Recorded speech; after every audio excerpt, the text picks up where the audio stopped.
Hindi pinalampas ng dating WBC World Featherweight Champion na si Mark Magnifico Magsayo ang tila pangmamaliit na isang boxing fan sa kanyang karera. Sa gitna ng palitan ng komento, ibinunyag ng Pinoy boxer na nakatakda na siyang muling umakyat ng ring ngayong darating na Pebrero.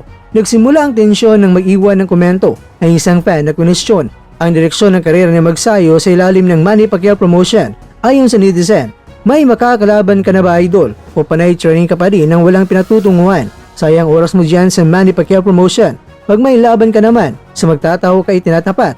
Kaya naman hindi nagpapi ang garote mula sa Tagbilaran City Ball. Agad itong sinagot ng Maydin. Ayon kay Magsayo, hindi lamang siya basta nagsasanay, kundi naghanda para sa isang kumpirmadong petsa sa susunod na buwan. May laban ako sa February. May alam ka ba sa karir ko para masabi mong walang pinatunguhan at magtataho ang kalaban? Ani ni Magsayo, binigyan din ng boxer ang kahalagahan ng disiplina sa kanilang propesyon kahit pa wala pang formal na anunsyo ng laban.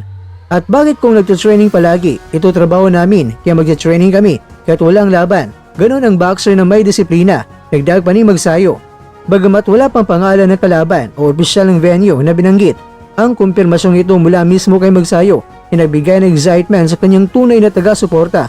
Matatanda ang huling lumaban si Magsayo noong nakarang taon kung saan matagumpay siyang nag-adjust sa Super Featherweight Division. Inaasahan ng mga susunod na araw ay lalabas ng MP Promotions